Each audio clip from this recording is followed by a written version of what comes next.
memberikan pengalaman yang dalam, pengalaman yang meningkatkan keimanannya, yang meningkatkan pemahamannya esensi manusianya, yang meningkatkan tentang bagaimana seharusnya dia hidup, itu akan jauh lebih menarik. Pembelajaran yang tidak hanya merubah perilaku gitu.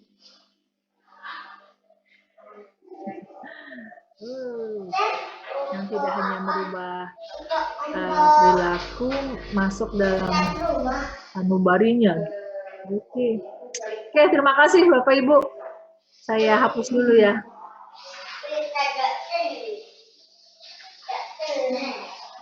Ya. Nah, tadi tulisan Bapak Ibu sudah memberikan keyakinan bahwa active deep itu sudah kita sama-sama pahami ya. Sama-sama kita pandang penting.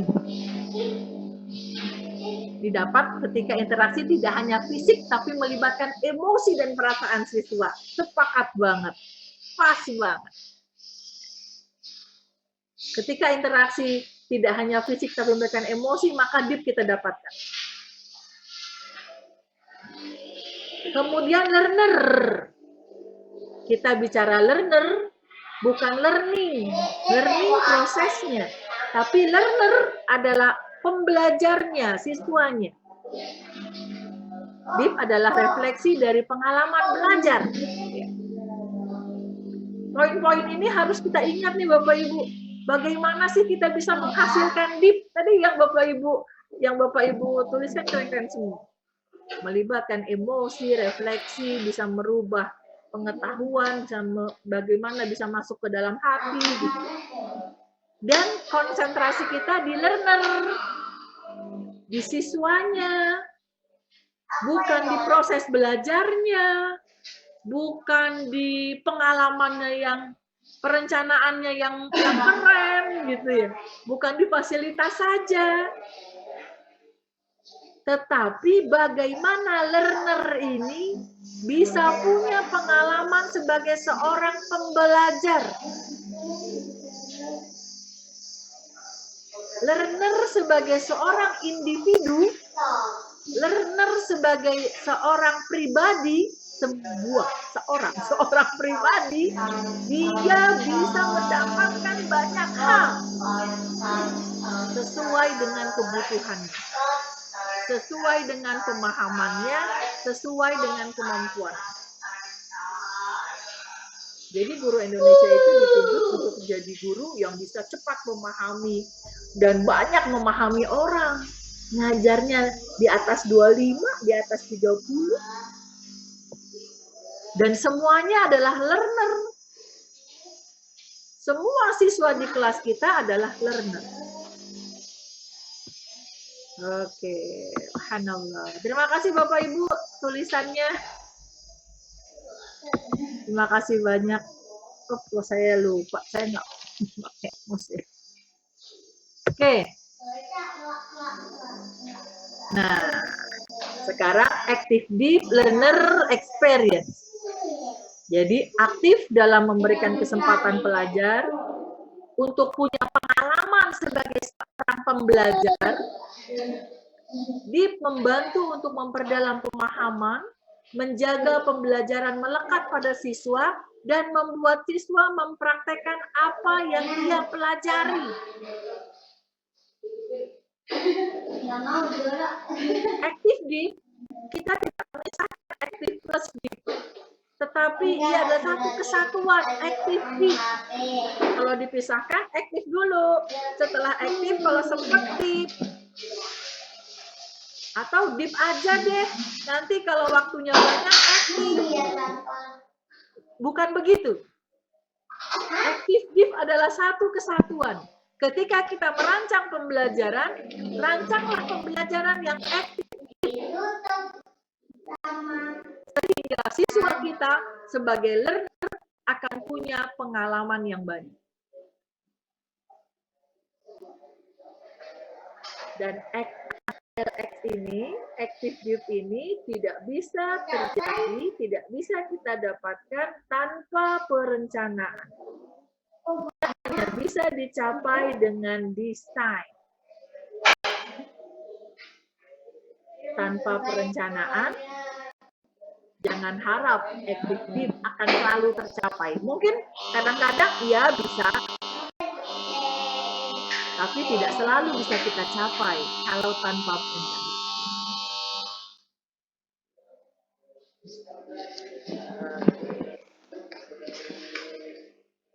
Oke, sebelum kita masuk ke berikutnya, saya mau minta 2 orang dong ngasih insight-nya terakhir tentang Active Deep Learner Experience.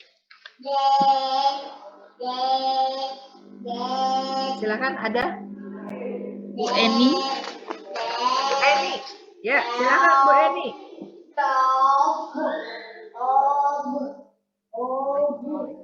Ada Bu Eni, kita stop share dulu.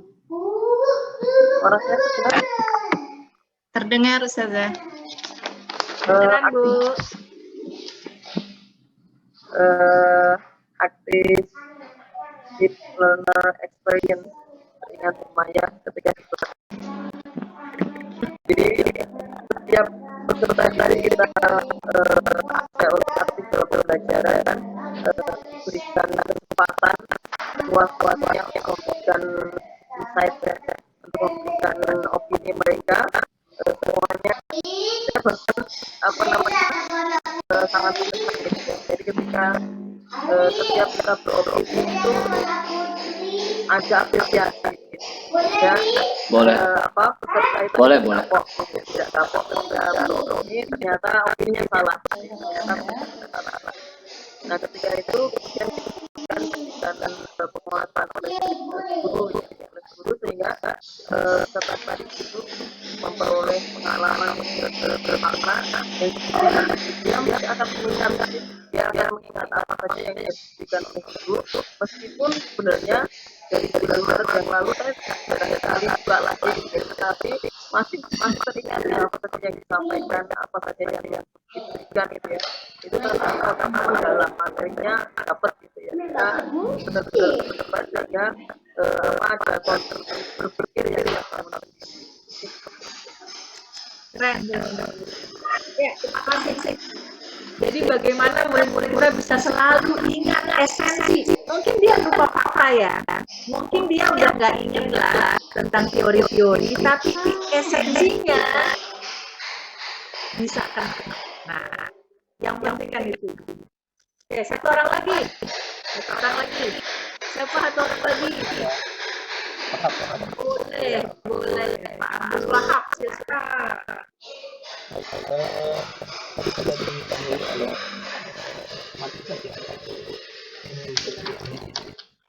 Saya tertarik dengan poin kedua dari penjelasan slide active tadi, bahwa dapat active tercapai tanpa sebab perencanaan. Jadi Ganti nanti. Saya langsung membayangkan betapa apa yang disampaikan oleh Ustaz Syahdi tadi, bahwa kata kunci dari proses pembelajaran edukasi ada pada training. Kalau kita bicara tren, berarti ikhlas adalah guru.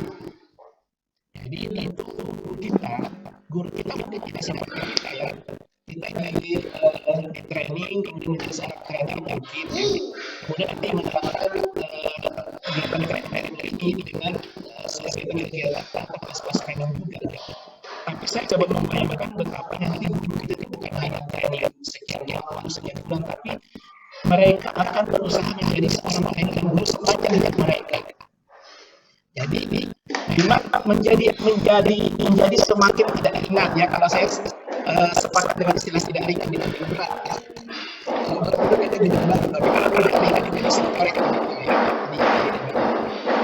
jadi menjadi sebuah beban yang tidak ringan.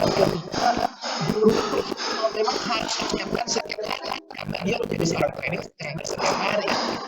Sehingga proses ada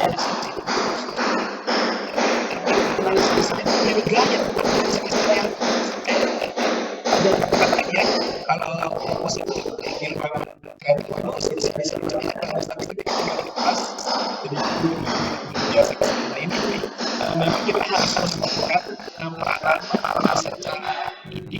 lain adalah peserta training, dan juga harus memberikan aturan kepada guru-guru kita yang mungkin kalau kita juga merasa kalau kita mendapatkan guru lain, ya bagaimana sekolah kita juga harus ada pendidikan, sehingga ke depan memang menjadi lebih berat tugas-tugas kita harus melatih guru kita agar setiap saat dan setiap waktu bisa merencanakan pembelajaran dengan lebih baik, sehingga ada esensi betul-betul dapat dirasakan oleh demikian semuanya. Terima kasih. Terima kasih Pak. Subhanallah. Ya, inti dari kita belajar ini adalah kita ingin memastikan ya Pak bahwa amal jariah kita bisa terus ada dan maksimal di anak-anak. Kan kita pernah amal jariah ya, ilmu yang kita berikan ke guru atau ke anak-anak gitu, itu bisa dia pakai, itu pahalanya akan terus mengalir sama kita. Kita kan mau jaga itu sebenarnya ya, dan itu akan jadi jangan beban, jadi tantangan tersendiri buat kita. Bagaimana kita bisa terus melakukan itu? Oke, terima kasih. Saya mau coba. Ya. Saya share screen lagi. Bu Enda share screen lagi nih Bu Enda.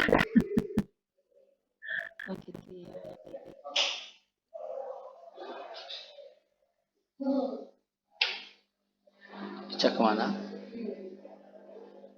Tadi Ica di mana? Dari mana Ica? Dari Belanda. Belanda. Kenapa kesini jauh-jauh? Nggak boleh jauh-jauh lah, tangkap orang. Iya. Ya, Tolong saya screen lagi. Pulang dah. Ya. Terima kasih Bapak Ibu atas diskusinya yang menarik tentang ADLS, Active Deep Learner Experience. Dan ini Lagi sekolah. ingin lagi kita berikan latihan. ingin kita pemahaman ini mau kita pastikan ada di pemikiran dan paradigma guru-guru. Ketika mereka menggunakan model pendekatan terpadu, menggunakan pendekatan terpadu di sekolah Islam terpadu yang mereka mengajar, maka Active Deep Learner Experience akan jadi satu pemahaman yang terus mengiringi ketika mereka merancang pembelajaran. ADLX akan terus menjadi satu pemahaman yang mereka buat saat mereka bergaul dengan anak-anak. Ketika mereka mendidik di luar ataupun di dalam kelas bersama anak-anak. Dan ketika ini dilaksanakan dengan maksimal, maka kita berharap standar mutu, SKL, kita berharap karakteristik yang dipunya, yang sudah kita rancang oleh anak-anak kita untuk melekat kuat di mereka. Terima kasih. Oke, slide berikutnya Bu Enda. Nah, kita mau gerakan tangan dan kepala kita. Boleh di share ya. Kita mau itu dulu. Oke. Kita mau menggerakkan kepala dan tangan. Jadi saya nggak minta Bapak Ibu ini cukup tangan dan kepala saja yang bergerak. Energizer nih namanya. Ya, kita mau energizer dulu. Karena saya bahas tiga materi. Ada LX, Introflex, sama desain kali. Jadi kalau langsung nancep gas, nanti ibu bapak-bapak sekalian, bahkan saya sendiri akan berasap. Gitu. Jadi kita coba gerakan tangan kepala kita. Gerakannya begini. Gerakannya menggunakan tangan dan kepala. Dan yang tadinya saya memiliki sebelum kelas 1 tuh tidak melakukannya. Kita diri dulu ya. Sekarang pakai tangan. Jadi kalau satu begini, ini satu. Kalau dua begini, itu bagaimana? Ini dua. Empat, kita pakai gerakan kepala.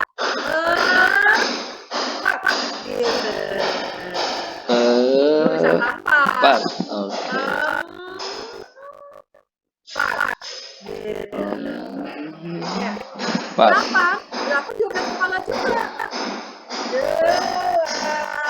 8. Tulis teman-teman. Pan. Kepala Oke. kita. 8. Satu lagi 6.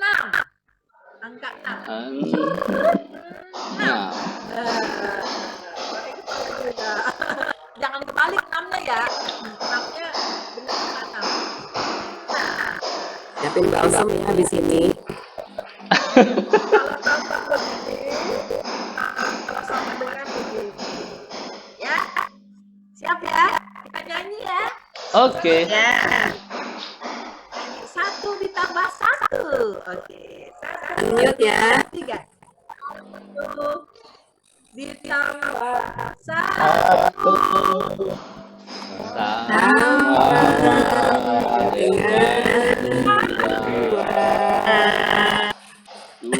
Dua ditambah satu. Oh, dua.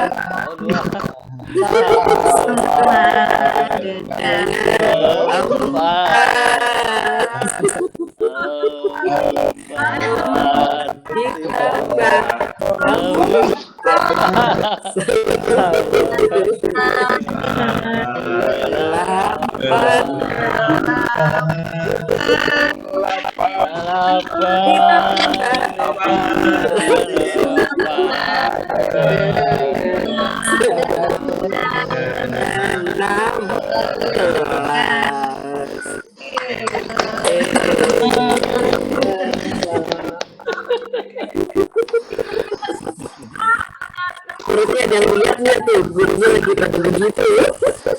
Ada balsam, ada balsam.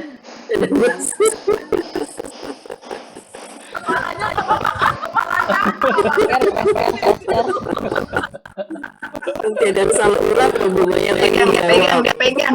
Masih lurus kan? Masya Allah. Oh, alhamdulillah.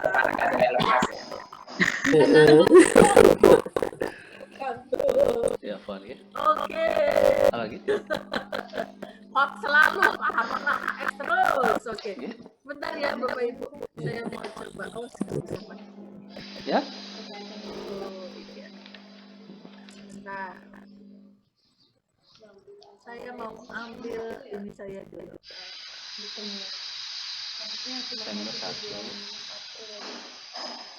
April, terus Nah, Bapak Ibu, sekarang kita akan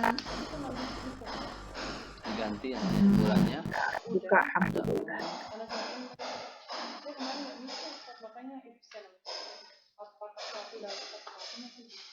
Satu kali kayaknya. kita akan masuk ke materi berikutnya. Introflex. Introflex. Introflex bukan obat penyakit kepala ya. Konimax. Itu istilah baru yang kita coba ramu. Ya. Nah, saya share dulu.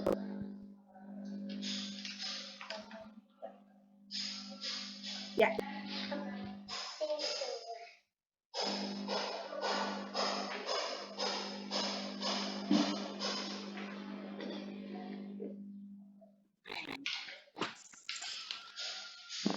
Introplex.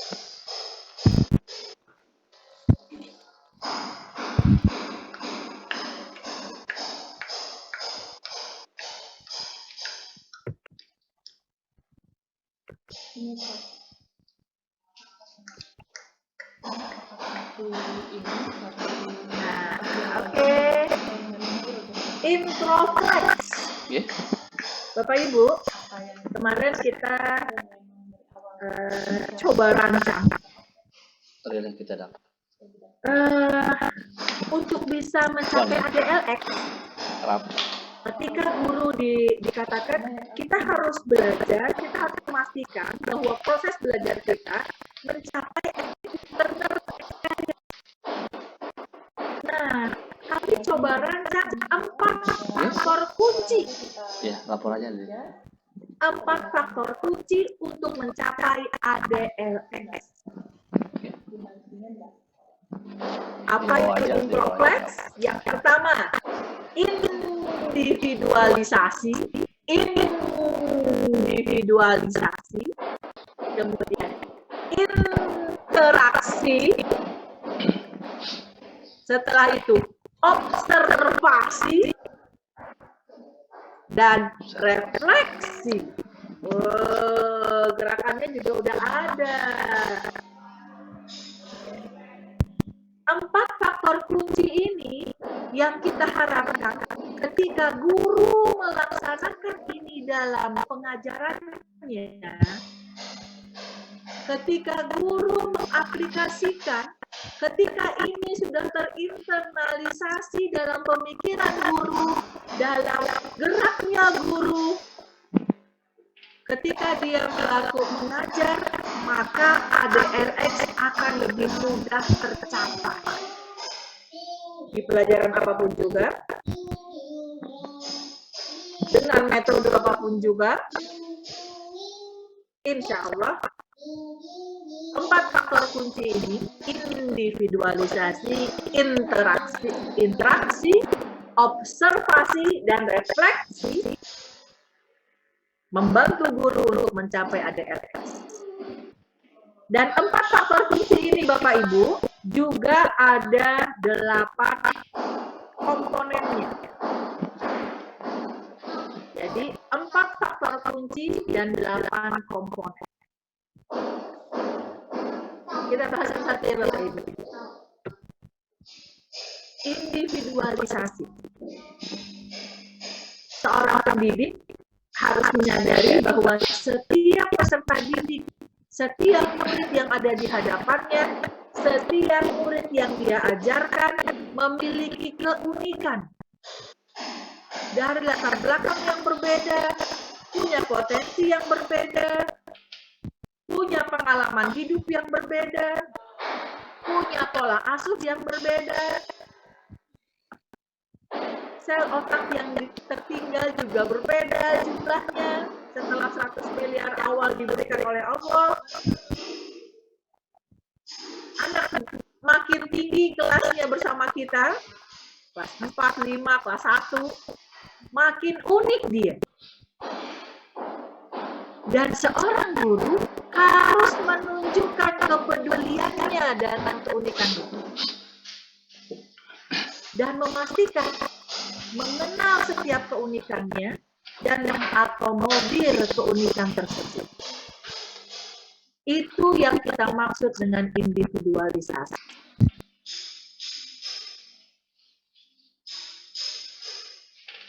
Boleh dong sharing?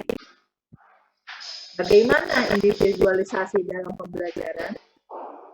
Yang punya pengalaman, saya yakinlah Bapak Ibu, Pak Alimin boleh. Dampak dan manfaatnya. Pak Alimin, silakan.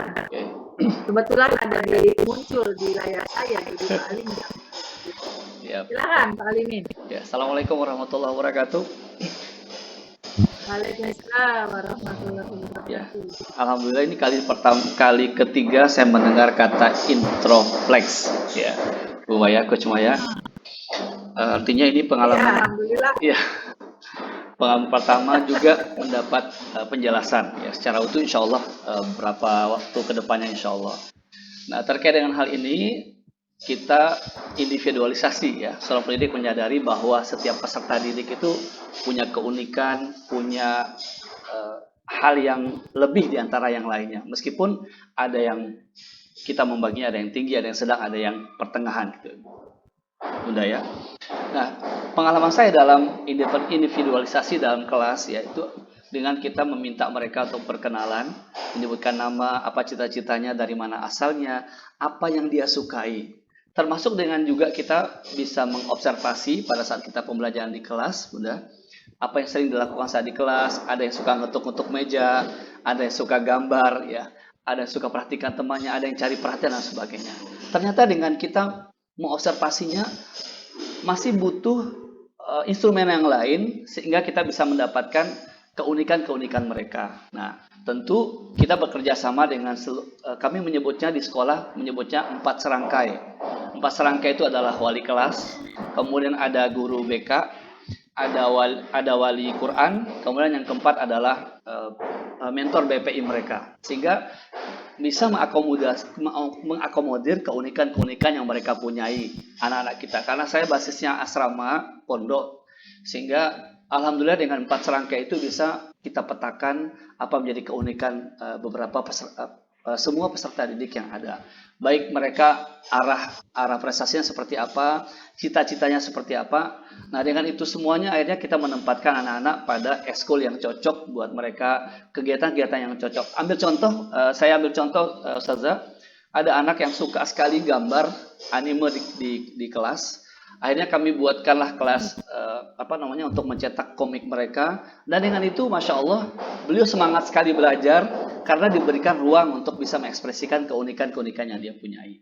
Nah, beberapa contoh yang lain mungkin juga bisa dirasakan oleh teman-teman di sekolah-sekolah lain juga. Ternyata dengan kita memberikan ruang ekspresi bagi anak-anak, kita berikan panggung bagi mereka, mengakomodir seluruh keunikan yang mereka punyai, ternyata cukup memberikan dampak bagi dia semangat datang ke kelas, semangat hafal Al-Quran, ya. Bahkan dengan hal-hal yang mungkin bagi beberapa sekolah tabu. Contoh, anak-anak kita berikan kesempatan nanti di akhir semester akan ada kelas meeting. Kebetulan kami kelas meetingnya kemarin Ustazah dengan online, Mobile Legend, ya, kemudian Among Us gitu ya. Tapi itu kita janjikan kalau target hafalan, target pembelajaran itu mereka bisa kuasai, maka kelas meeting itu bisa kita laksanakan. Alhamdulillah di semester kemarin bisa terpenuhi target hafalan dan seterusnya. Akhirnya kami berikan satu reward buat mereka untuk bisa kelas meeting dengan menggunakan Mobile Legend. Walaupun gurunya nggak ngerti, tapi kami awasi seperti apa. Dan alhamdulillah cukup mampu untuk mencapai target yang diinginkan. Itu Ustazah yang bisa saya sampaikan. Assalamualaikum warahmatullahi wabarakatuh. Waalaikumsalam warahmatullahi wabarakatuh. Jadi kita menyiapkan panggung buat setiap anak ya Pak. Iya. Karena banyak anak yang tidak punya panggung dan tidak punya kesempatan untuk naik panggung, hingga mereka banyak tenggelam dibandingkan teman-teman lainnya. Betul. Ya. Terima kasih. Lagi silakan yang lain. Ayo Ustazah. Ada Ustadz Idris, ada Ustadz Agung, ada Ustadz Yang Asrianti. Yang Asrianti. Ustadz Asrianti. Oh, Bu Endah yang belum ada Bu Endah. yang belum Ustadz Agung ya tadi ya. Nama Asrianti. Ya, yang raise hand duluan gitu. 2 orang. Silakan.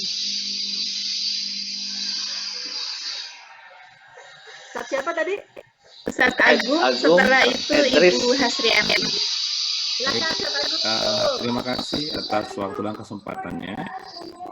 Ada pemahaman yang menurut saya di proses individualisasi ini yang juga beririsan dengan pengalaman saya sendiri. Kalau di kelas kita ada 32 siswa, berikut dengan keunikan masing-masing, maka dengan kata lain ada 32 keunikan yang dimiliki dalam kelas kita. Masya Allah. Untuk mengakomodir itu berarti kita sebagai guru juga harus punya cara 32 cara juga untuk mengakomodirnya. Masya Allah. Dan oleh karena itu menurut saya kelas ini akan lebih unik dan lebih keren gitu ketika guru itu mampu untuk menciptakan atau bisa bahasa saya itu dalam tanda kutip seperti Bung Wan tentu hal yang positif ya. Nah, maka menurut saya semakin kita mampu untuk menciptakan warna-warna penyesuaian warna kita dengan warna siswa-siswa kita, maka kelas itu akan semakin terasa nyaman bagi peserta didik kita. Karena terkadang memang di awal-awal pembelajaran gitu, di keseharian kita di kelas, ya ada anak-anak itu yang memang dia kalau kita nggak bisa dengan cara yang tepat untuk kemudian memberikan perlakuan, maka akan salah perlakuan.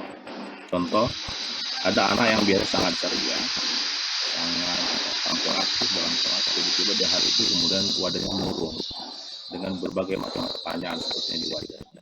Nah, kalau kita tidak siap memberikan warna yang pas untuk anak yang murung ini, maka kelas kita tidak akan happy, tidak akan keren hari ini. Maka kita sebagai guru memastikan bahwa setiap hari kelas kita harus selalu terjamin kerennya, terjamin happy-nya, sehingga suasana pembelajaran tidak terasa, sehingga kelas kita itu termasuk terkategori sebagai kelas yang dirindu bagi siswa. Itu mungkin dapat cuma. Terima kasih. Ya, bagaimana kita punya kemampuan untuk baca anak gitu ya Pak. Setelah kita baca anak, kemampuan itu juga harus kita buat, harus kita tingkatkan. Bagaimana bisa membuat program agar setiap anak yang ada 32 keunikan, kalau ada 32 anak, itu bisa kita pastikan keunikan itu terakomodir, punya kesempatan. Subhanallah. Pak Agung itu Pak Gurniman toh. Saya cari Pak Agung. Kok nggak ada, nggak pernah ada. Oke, terima kasih Pak Agung. Selanjutnya Bu, siapa tadi Bu? Bu Asrianti. Asrianti, silakan Bu. Baik, terima kasih. Kalau pengalaman saya yang sederhana sekali ya tentang individualisasi ini, ketika kita mengenal keunikan dari salah seorang anak itu ya, yang paling sederhana itu adalah memberikan label atau memanggil dengan keunikan yang positifnya ya. Misalkan ya, ada anak yang terlalu aktif, lalu kemudian bisa saja kita memberikan gelar, misalkan dia seorang, ini namanya jagoan gitu ya. Jagoan itu kemudian kita definisikan sisi-sisi positif apa yang disebut dengan jagoan itu. Lalu dia kemudian ketika kita memanggil dengan sebutan nama itu, maka muncullah sisi positif yang kita sudah definisikan dari kata jagoan. Lalu kemudian mungkin ada juga nama yang lain ya, ada seorang anak, saya sebutnya sebagai seorang pangeran. Sisi positif sebagai seorang pangeran itu juga sudah saya sebutkan. Sehingga kemudian ketika dipanggil, dia akan dengan bangga menampilkan semua sisi positif dari kata jagoan itu, ya pangeran, atau seorang pelukis, atau seorang apa saja yang memang ada pada diri anak itu. Dan itu membuat mereka sangat semangat ketika dipanggil sesuai dengan keunikan pribadi mereka. Itu sih sederhananya ya yang saya pahami tentang individualisasi. Oke, subhanallah. Ya, jadi bagaimana hal-hal yang kelihatannya bisa dipandang orang negatif, tapi perspektif thinking kita rubah hingga itu menjadi suatu positif dan memberikan makna yang bagus buat anak, gitu ya. Dan menurut saya kalau bicara tentang perspektif thinking itu keren. Bagaimana kita bisa punya kemampuan memandang sesuatu masalah, kemudian dari sisi yang positif dan memberikan semangat. Dan itu harus dibangun ke anak-anak. Tidak karena kemampuan perspektif thinking itu kan baru muncul di executive function ketika usia 5 tahun 4 tahun gitu ya, tidak dari bayi ada. Dan itu kita harus bangun karena memandang seseorang, individualisasi seseorang dengan cara pandang yang positif akan membuat suasana menjadi nyaman. Ya, terima kasih Bu Asria. Di sini juga ada dari Pak Idris ya yang mengatakan individualisasi itu bisa melejitkan prestasi dan sangat realistis kebijakan oleh guru. Iya, Pak Idris sepakat. Pak Nur Hadi mau bertanya. Pak Nur Hadi bisa kita diskusikan? Terima kasih Ibu Maya. Ya, silakan. Berarti boleh bertanya ya juga ya selain menyampaikan eksperimen masing-masing. Pengalaman juga boleh. Jadi beberapa kali di lembaga kami mencoba mencari cara agar betul-betul bisa mengangkat individualisasi dari peserta didik kita. Pernah kita pendekatan multiple intergency, kemudian kita riset anak ini gaya belajarnya seperti ini, kemudian modalitas intergensi yang paling menonjol ini dan sebagainya. Sesungguhnya juga kemudian ada banyak pilihan cara kita untuk mencari tadi keunikan dari peserta didik atau mencari individualisasi dari para peserta didik. Nah, persoalannya kemudian adalah pertanyaan yang kami tanyakan, sesungguhnya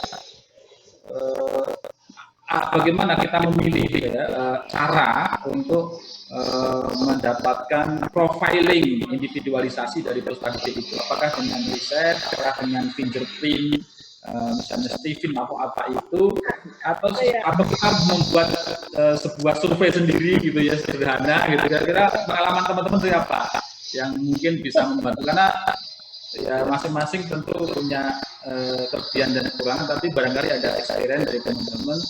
Kami pernah menggunakan multi project menjadi riset anaknya, tapi juga selalu ada titik lemahnya gitu. Nah, kita masih belum bisa memutuskan mana yang terbaik. Apakah kita menunjukkan atau seperti tadi sederhana tapi menarik, misalnya sang jagoan, sang pangeran Lensus gitu kira-kira ya, dan seterusnya. Kira-kira itu yang ingin kami dapatkan dari teman-teman dari Kosmaya juga. Monggo saya.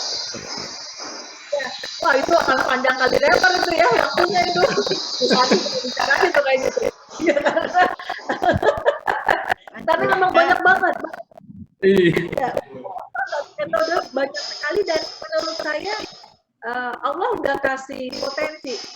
Ketika manusia lahir ke muka bumi itu ada banyak, ada 109 sel otak yang Allah berikan untuk kita kembangkan. Nah, kemudian kan dia terus berkembang. Ada yang luruh, ada yang terus berkembang, ada yang berkomunikasi dengan sel otak lainnya. Tugas kita untuk cari tahu berapa sih sisa sel otak yang ada di otak manusia, di otak anak kita itu, dan kemudian yang kuat itu yang mana, dan kemudian cara bacanya bagaimana. Banyak banget Pak, saya sepakat banget tadi multiple intelligence, mungkin ada pakai finger ya, yang pakai jari atau pakai cara-cara lainnya, tapi yang pasti dari kalau sederhananya, kalau saya dari penampilan anak, dari bicaranya anak, dari karyanya anak, dari sikapnya anak, itu kita bisa banyak bercari penilaian. Kita bisa baca anak, bisa tepat bisa tidak, tapi seiring waktu ketika kita berinteraksi dengan mereka, makin banyak interaksi, makin banyak data yang kita tulis, makin banyak baca anak yang kita lakukan, informasi tentang anak akan makin banyak juga. Dan memang itu sesuatu yang luar biasa menurut saya, kemampuan guru untuk bisa membaca anak. Dari hasil baca anak itu dibuat program apa yang pas dari setiap anak. Itu keren. Kayaknya ada kali yang buat modul cara bagaimana meningkatkan potensi anak dari kayaknya ada, kita bahas sama-sama ya di kesempatan berbeda, tapi sangat menarik. Nah, Bapak Ibu sekalian, introspeksi yang pertama itu individualisasi. Dan yang Bapak Ibu tulis di sini sudah masuk semua komodilnya. Bapak Ibu hasilnya semua, keren banget. Karena sebenarnya komponen ada dua. Yang pertama, mengakomodir keunikan, dan yang kedua, menciptakan peluang. Ketika kita bicara individualisasi, kita harus pastikan kita tahu setiap anak kita punya keunikan. Kita tahu setiap anak kita punya kelebihan juga punya kekurangan. Punya gaya bicara sendiri, punya gaya belajar sendiri, punya pemikiran sendiri, itu terus berkembang. Tugas kita adalah memastikan kita mengakomodir semua keunikan itu. Dan untuk bisa mengakomodir keunikan, kita harus mulai dari bisa baca dulu keunikannya. Kita nggak akan bisa mengakomodir keunikan kalau kita tidak baca keunikan yang dimiliki oleh anak. Dan setelah itu, ini contohnya banyak banget. Ciptakan peluang buat mereka. Di Banten, di SIT Banten, kami sedang memilih ketua forum OSIS di SIT Banten. Wah, salah satu diskusinya, itu ada anak kader nggak ya di situ? Dikasih peluang nggak ya anak kader di situ? Itu anak orang tuanya siapa ya? Gitu. Jadi harusnya tuh sekolah Islam terpadu ngasih peluang gitu buat anak kader ya. Sebenarnya harus buat siapa saja, harus kasih peluang, harus ciptakan peluang buat semuanya. Jadi individualisasi ada dua. komponen.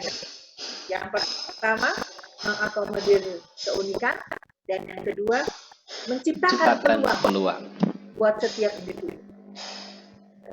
Subhanallah. Ya. Dan kita dengan membaca keunikan anak, kita tahu batas maksimal yang bisa kita berikan untuk dia, tekanannya, mengembangkan potensinya. Jangan sampai niat baik kita untuk mengembangkan potensi malah membuat dia jatuh karena jauh dari kemampuannya. Berarti kita belum baca keunikannya kalau begitu kan. Subhanallah, luar biasa Bapak Ibu. Ya, ini Bu Masita juga menulis keren. Jadi bagaimana individualisasi itu penting untuk dilakukan di awal pembelajaran. Jadi siswa memiliki kesiapan. Bagaimana mana yang lagi nggak mood, mana yang lagi punya masalah. Oke, selesai. Satu orang, ada yang mau bicara terakhir sebelum kita masuk ke berikutnya? Nggak ada? Jadi banyak ini, kelompok ini mah kayaknya. Satu orang mau? Boleh. Oke deh, boleh. Raise hand banyak, Bu Maya. Iya, makanya. Silakan Bu Maya pilih. Nggak tahu, Bu, ada yang pilih. Ada Ustadz Idris, ada Bu Santi, ada Ustadz Harman, ada Ustadz Alif, ada Ibu Baik. Nah, Ustadz Alif yang belum ngomong ya, Ustadz Alif ya? Ya, Ustadz Alif silahkan. Ya, Bu Sada, matur nuwun atas kesempatannya. Sebenarnya ada hal yang agak berbeda yang ingin saya sampaikan dan tanyakan Ustazah berkaitan dengan individualisasi. Nah, tentu banyak sekali hal-hal yang berkaitan dengan observasi individualisasi dengan beberapa program termasuk ekskul, kemudian ada observasi di awal. Nah, yang ingin saya inginkan adalah individualisasi dalam lingkup yang lebih besar lagi, karena itu kan kalau individualisasi per anak, tapi ini individualisasi perangkatan Ustazah. Itu kan penting juga, anak perangkatan itu juga punya semangat dengan kelompoknya sendiri, sehingga bangga dengan ada tautan emosional dengan angkatannya, sehingga ketika ada pelajaran apapun misalnya bahasa Inggris, dia wah semangat nih karena kita punya hal yang sama gitu, di satu angkatan. Nah, individualisasi ini saya ingin sharing Ustazah berkaitan dengan itu. Ada hal yang agak berbeda di setiap angkatan, sehingga program-programnya pun secara individualisasi angkatan itu juga berbeda. Nah, itu yang mungkin kita juga bisa lebih bisa cermat melihat. Ya. Jadi kalau ada satu angkatan yang sukanya nasyid, waktu itu memang ada program nasyid Ustazah. Nah, kemudian selanjutnya ada sebuah keunikan lagi untuk setiap angkatan itu di SMA, kemudian kebetulan amanah di kepala SMA Ustazah dan SMP. Di angkatan yang pertama ini suka sekali menulis Ustazah. Jadi hampir semuanya ketika kita lihat anak-anak itu meskipun ada yang sukanya jalan-jalan aja dan sebagainya, ternyata mereka juga suka menulis gitu.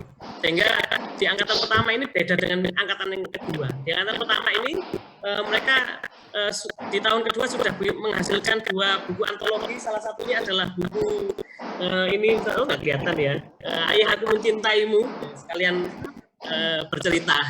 Jadi ini yang akhirnya menjadikan individualisasi ini juga penting mendeteksi perangkatan, sehingga emosional mereka, waktunya bahasa Indonesia nih kayaknya ada program apa lagi untuk tahun ketiga, untuk menulis di tahun ketiga.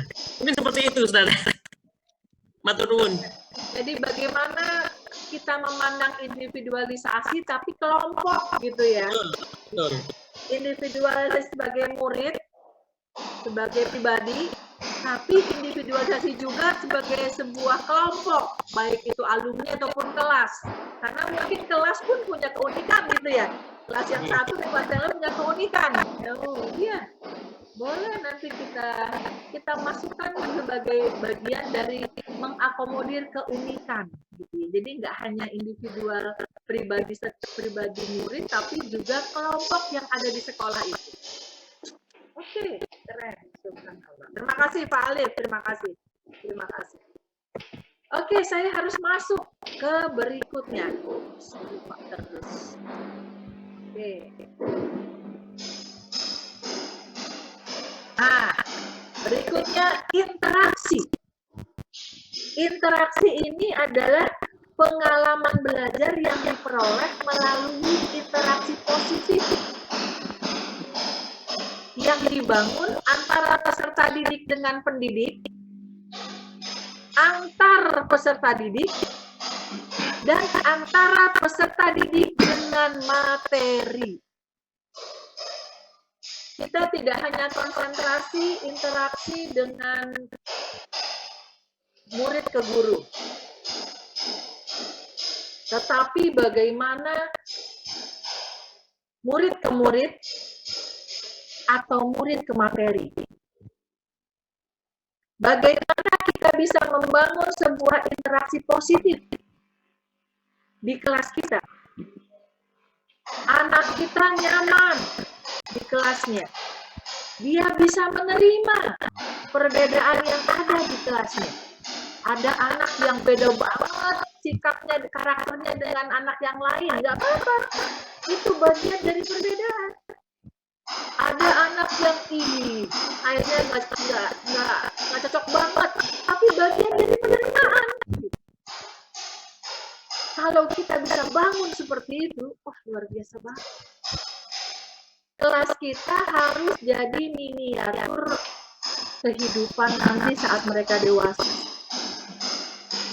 Ketika kita berhasil mengantarkan mereka untuk menjalani kehidupan, untuk berinteraksi secara positif, untuk punya cara pandang yang positif, untuk bisa melihat seseorang dan sesuatu dengan cara yang positif, untuk bisa menanggapi sesuatu dengan cara positif, keren banget itu. Keterampilan yang dibutuhkan oleh kita orang dewasa saat kita hidup. Dan anak-anak kita harus punya kesempatan banyak untuk punya pengalaman di interaksi. Nah, boleh deh sharingnya. Saya tenang Bapak Ibu, saya kasih banyak kesempatan bicara. Bagaimana interaksi dalam pembelajaran? Ya, Bu Santi sudah raise hand. Sharing pengalaman, dampak dan manfaatnya. Silakan Bu Santi. Ya, terima kasih Coach Maya. Sebetulnya saya ingin merefleksikan video pembelajaran itu ya. Jadi ada satu interaksi yang dibangun oleh gurunya di akhir pembelajaran itu disampaikan beliau minta maaf ya, minta maaf, dan kemudian ada satu yang menarik, sampaikan salam saya kepada orang tua kalian gitu ya. Nah, salam ini kan doa ya. Jadi kan ketika murid guru menitipkan salam dan menyampaikan kepada orang tuanya, ini kan ada suatu interaksi yang positif juga gitu ya, bahwa dapat salam dari Pak Guru gitu kan, interaksinya positif karena biasanya mungkin orang misalnya dapat salam dari Pak Guru, waduh ada apa ya, jangan-jangan besok dipanggil ke sekolah gitu. Jadi besok ada surat dipanggil, kamu nakal ya atau apa gitu. Tapi ada interaksi positif dan saya lihat ini lumayan luar biasa menarik ya, karena itu kan selain salam juga maknanya adalah saling mendoakan ya antara orang tua, guru, dan ini ada di dalam koridor interaksi ya, peserta didik, guru dan peserta didik, kemudian juga dengan orang tua. Ini satu hubungan atau interaksi yang bagus, yang positif. Itu mungkin Bu Maya. Dan itu jarang banget ya Bu. Menarik banget. Ya. Salam ya buat Bapak Ibu kalian di rumah. Ya, saling berbagi doa kan ya maknanya gitu. Dari Bapak, dari Ibu Guru gitu kepada orang kalian, rasa hormat, keren. Itu akan memberikan dampak yang luar biasa ya. Ya, insya Allah. Ya, saya sepakat banget. Kita harus memberikan banyak experience ke anak-anak kita dalam hal yang positif. Jadi dia punya kedua langsung, dia bisa lihat orang-orang di sekitarnya berinteraksi positif, dia punya informasi banyak tentang interaksi positif, dan dia punya pengalaman, mengalami sendiri interaksi positif, itu akan membuat nilai-nilai positif melekat kuat pada anak kita. Ya, keren. Terima kasih Bu Santi. Sama-sama Kak. Kadang-kadang kalau Sinta sama nyebutin namanya, jadi harus pelan-pelan, takut salah nyebut. Terima kasih Bu, luar biasa. Ya, siapa lagi? Ada lagi? Saya Bu Maya. Siapa Bu? Bu Ani dari Jakarta. Ani, Tuhan, silakan Bu Ani. Sehat Bu? Alhamdulillah Bu Maya. Alhamdulillah. Ini saya hanya berbagi sharing dan pengalaman aja terkait dengan interaksi ini dengan siswa baru ya. Jadi kita sebagai guru, kita kedatangan siswa baru yang mana dia belum menguasai pembelajaran metode pembiasaan di sekolah Islam terpadu. Sehingga bahasa, sikap, dan segalanya itu masih kalau kita bilang tuh negatif lah ya. Ya. Nah, ini terjadi antara peserta didik itu yang masih belum bisa menerima gitu ya kedatangan mereka dengan bahasa yang berbeda dan sebagainya. Nah, di sini kita sebagai guru tadi melibatkan siswa di dalamnya gitu ya. Tidak hanya kita sendiri berperan gitu, kita juga sebagai guru dan siswa itu saling berinteraksi, mengingatkan kepada siswa itu gitu. Misalkan belajarnya masih kurang nih Bu gitu ya, kesulitan dan sebagainya. Nah, itu ada kita melibatkan teman sejawat. Jadi antara mentor yang diperkelas gitu ya, kita persaudaraan dan sebagainya gitu. Nah, awalnya mereka tidak kuat gitu dengan bahasa-bahasa yang dilakukan sama anak ini gitu ya. Cuman karena orang tuanya menitipkan benar-benar kepada kita, nah itu kita sampaikan lagi kepada siswa kita gitu. Jadi apa yang diinginkan oleh orang tua perubahannya itu disampaikan lagi. Jadi kita ada keterbukaan dengan siswa. Sehingga kami di kelas yang awalnya anak-anak itu merasa tidak nyaman dengan siswa baru yang terjadi ini, akhirnya mereka merasa nyaman setelah kita katakan bahwa setiap manusia itu bisa berubah. Gitu, bahwa setiap manusia itu memiliki kemampuan, kelebihan, kekurangan, tapi dia bisa berubah kalau dia mau berubah. Terus bagaimana caranya gitu? Nah, di situ kita memberikan penguatan kepada siswa-siswa kita untuk selalu mengingatkan dia dalam hari-hariannya, misalnya saat dia makan, bermain gitu kan. Nah, seperti itu. Dan alhamdulillah dampaknya sekarang dirasakan oleh mereka. Ketika sekarang udah 2 tahun nih Bu, emang sih perjalanan ya. Nah, dia merasakan, iya ya Bu Ania, ternyata sekarang Fauzan jadi alaknya bagus banget ya. Dulu waktu datang ke sini kayaknya bagaimana gitu ya. Luar biasa ya. Luar biasa. Akhirnya membuat kesan kepada anak-anak bahwa kedekatan kita terhadap siswa dan siswa juga terhadap siswa, interaksi baik pelajaran maupun di lingkungan sekolah itu membuat mereka lebih nyaman. Itu aja Bu. Luar biasa, terima kasih Bu Ani. Ini adalah contoh bagaimana interaksi positif terhadap orang-orang yang kelihatannya beda dengan kita dan akhirnya atau mungkin belum melakukan hal-hal, belum punya kebiasaan yang baik sama seperti teman-teman lainnya, tapi karena interaksi yang positif bisa membuat anak itu menjadi terus berkembang dan terus berubah gitu ya. Luar biasa. Dan komponen dari interaksi Bapak Ibu sekalian adalah pertama multi arah, yang kedua sukses bersama. Jadi faktor kunci, faktor interaksi itu ada 2 komponennya, multi arah dalam arti bahwa interaksi itu jangan hanya satu arah saja atau ada satu pihak yang menguasai. Tapi dia harus multi arah.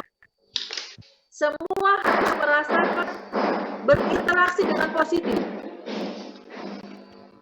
Itu yang pertama. Yang kedua, multi arah dalam arti bukan hanya guru ke peserta didik saja yang interaksi positif, tapi antar peserta didik pun juga harus. Misalnya dengan materi pun juga harus. Jadi interaksi itu komponennya harus multi arah. Ketika kita melakukan interaksi positif, ketika kita bisa menerima interaksi dari banyak sisi, dari banyak segi, dari banyak unsur, Ketika kita merasa nyaman untuk berbuat salah, ketika kita merasa nyaman berbuat salah karena tidak dibully ya, dan tahu bahwa akan diperbaiki ya, ketika kita nyaman untuk bicara, mengeluarkan pendapat, berarti interaksi positif sudah kita bangun di kelas kita.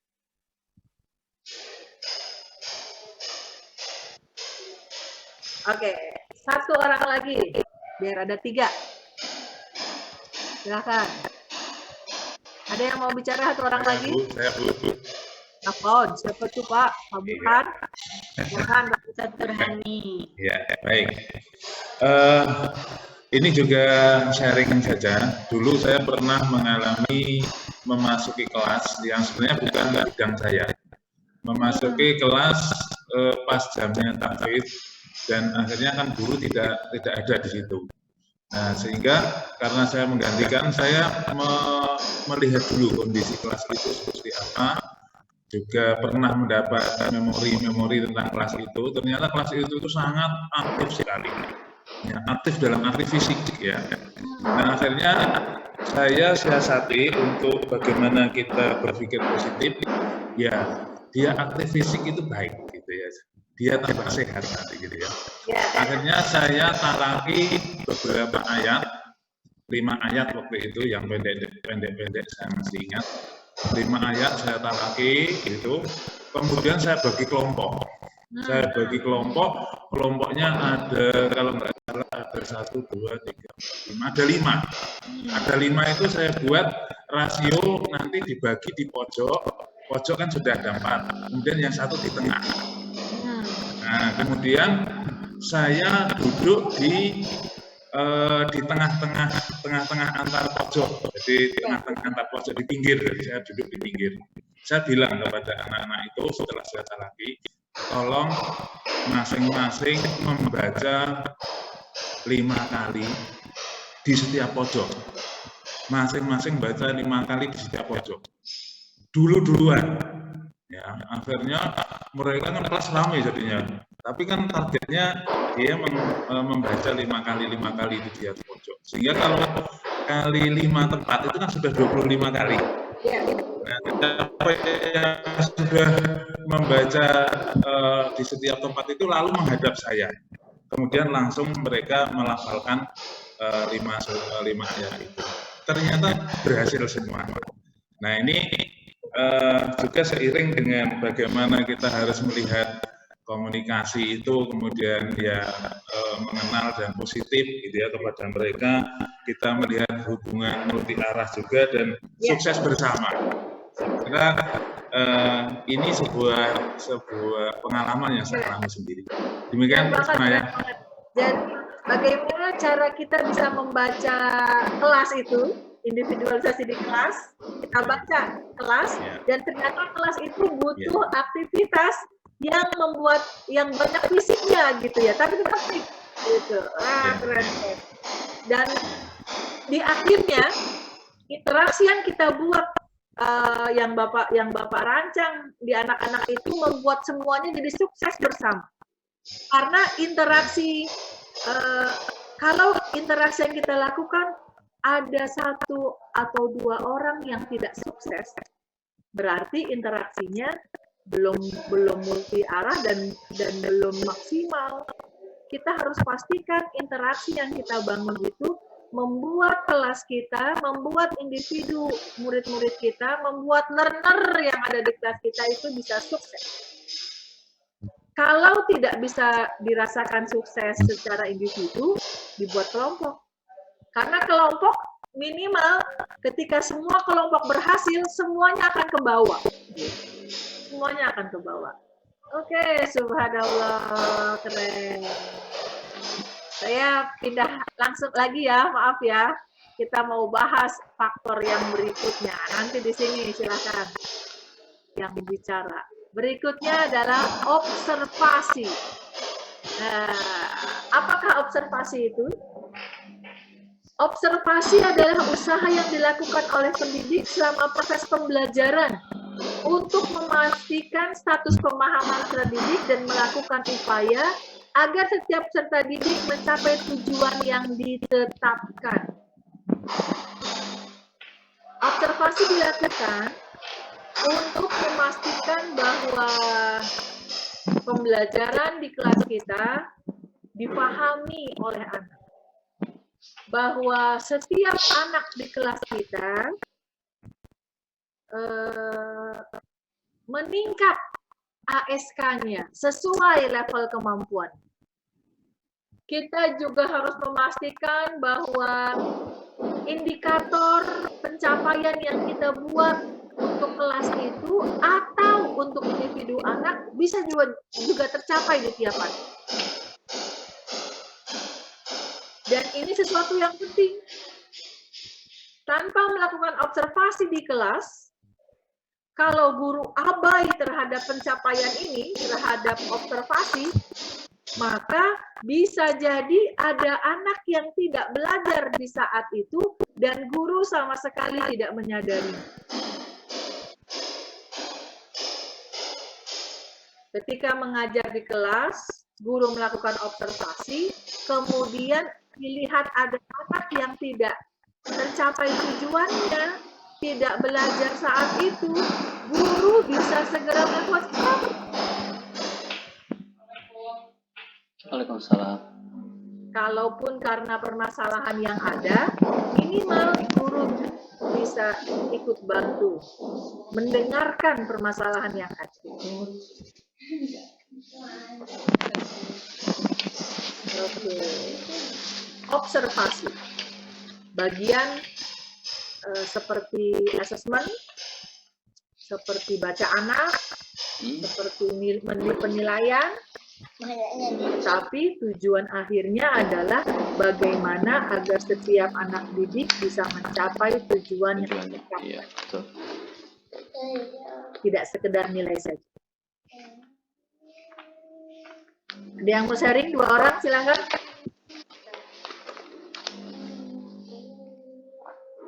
Siapa ya yang angkat tangan ya? Saya nggak kelihatan lagi. Ustadz Heri Rusli, Heri, Ustadz Turhadi, Ustadz Idris. Ustadz Idris. Oke, silakan Ustadz Heri, Ustadz Idris. Saya Bu ya. Silakan Pak. Oke, bismillahirrahmanirrahim.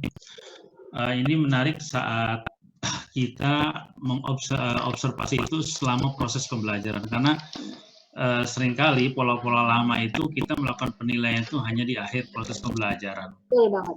Saat proses pembelajaran ini sudah dilakukan observasi, kita sudah bisa mengantisipasi, ya, antisipasi apa yang dibutuhkan oleh anak, karena kita tahu bahwa kemampuan penyerapan anak terhadap materi yang kita sampaikan masing-masing berbeda, sehingga justru dengan observasi saat proses pembelajaran kita bisa melakukan pendekatan yang berbeda terhadap anak-anak yang secara pemahaman ya masih kurang saat itu. Dan ini bisa menjadi solusi bagi anak-anak yang mungkin agak lambat dalam menerima materi-materi yang kita sampaikan. Sehingga kalau saya juga pernah berdiskusi dengan beberapa guru, kadang ada anak-anak yang secara KKM mungkin mereka tidak tercapai, tapi kalau dengan observasi ini justru kita bisa menerapkan cara penilaian juga yang berbeda pada beberapa anak. Yang penting kita bisa mengetahui hasil akhir dari proses pembelajaran tersebut, mampu memahami apa yang kita berikan. Mungkin itu Coach Maya. Ya, keren banget, keren banget. Itu sesuai banget dengan komponennya. Pastikan pencapaian dan optimalkan hasil. Jadi, observasi yang kita lakukan tidak hanya sekedar memastikan bahwa nanti nilai raport terisi, tetapi observasi yang kita lakukan adalah untuk memastikan bahwa pencapaian bisa maksimal didapat oleh anak. Sesuai dengan levelnya saja ya, karena tiap anak pasti berbeda maksimal. Terima kasih. Silakan Pak Edri, silakan. Baik, terima kasih Mas Maya. Saya langsung menyesuaikan untuk tahap observasi ini dengan kondisi saat ini ya, yaitu pembelajaran daring. Kalau observasi dengan tatap muka langsung, itu cenderung lebih praktis. Ya. Tapi kalau dengan daring ini tantangan tersendiri bagi guru kita. Ada 3 tips yang coba saya tawarkan di sini.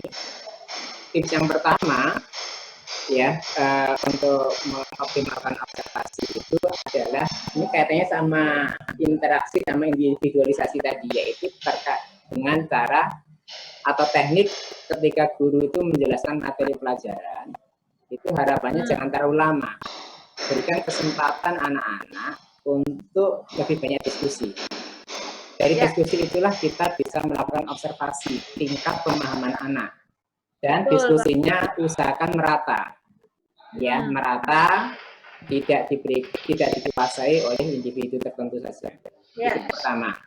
Yang kedua adalah adanya guru yang melontarkan pertanyaan, ya, pertanyaan kepada siswa untuk mengukur tingkat pemahaman anak. Pertanyaan ini diprioritaskan kepada anak-anak yang saat penjelasan guru itu atau saat diskusi itu cenderung pasif anaknya. Ya, termasuk yang mematikan kameranya. Jadi kalau di tempat kami untuk tahapan penanaman dan pemahaman konsep itu diusahakan pakai virtual classroom sehingga mengetahui anak-anak yang aktif dan tidak itu secara langsung. Itu yang kedua. Jadi yang ditanya jangan anak-anak yang pintar, tapi anak-anak yang justru kurang aktif itu untuk melakukan observasi dengan lebih optimal. Yang ketiga, ya, dilakukan yang namanya pre-test sama post-test. Ini mirip pre-trip sama post-trip ya. Pre-test sama post-test itu juga akan lebih valid lagi untuk mengetahui, untuk mengobservasi tingkat pemahaman anak terhadap materi yang kita sampaikan. Jadi kalau ini bisa menggunakan aplikasi yang menarik, ya, beberapa aplikasi yang sudah tersedia free itu justru akan membuat anak-anak semakin antusias untuk mengikuti sesi pre-test dan post-test. Mungkin 3 jurus itu yang bisa kita gunakan selama daring ini, Mas Maya. Oke, keren, subhanallah.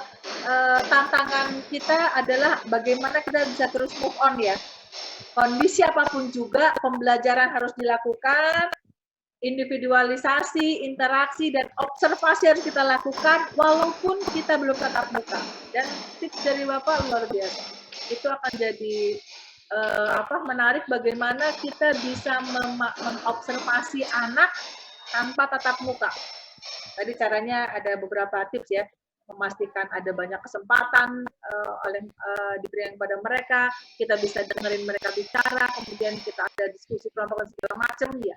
Tapi memang harus dilakukan karena observasi karena bisa saja loh, bisa banget kita ngajar yang penting materi tersampaikan, nggak usah dicek lah, nanti dikasih soal aja, nanti ketika anak bisa nggak, kalau benar berarti udah tercapai contreng gitu. Bisa begitu kan, sangat bisa begitu, dan itu yang mau kita tinggalkan. Kita kepengennya observasi dilakukan dari awal kita mulai membuka kelas, dari opener. Ini siapa yang semangat, siapa yang kelihatannya males-malesan, siapa yang nggak mood ya, gitu. Pasti akan mempengaruhi. Terus observasi sampai di akhir belajar. Kita mengucapkan salam. Ketika kita mau lulus berbuka, siapa yang kelihatannya dapat sesuatu, siapa yang kelihatannya masa bodoh, terus observasi harus dilakukan sepanjang jam, bukannya sepanjang jam. Oke, jadi komponennya ada 2, pastikan observasi itu, pastikan pencapaian, dan optimalkan hasil. Bisa jadi mission kita membuat mission yang berbeda untuk beberapa anak dari hasil observasi kita. Bisa jadi kita membuat perencanaan yang berbeda pekan depan dari hasil observasi kita. Kalau kita nggak melakukan observasi, ngajarnya belum full itu. Baru sekedar menghabiskan air dalam botol. Subhanallah. Oke, Bapak Ibu, yang terakhir.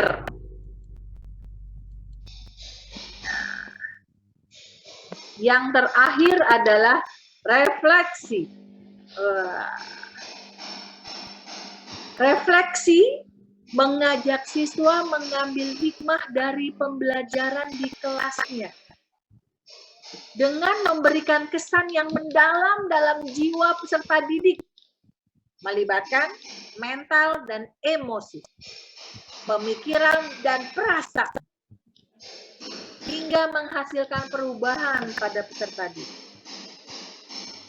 Bapak Ibu, kalau kita bisa melihat kurang apa belajar tema tentang kebersihan, dari TK kali udah dapat kita itu tema.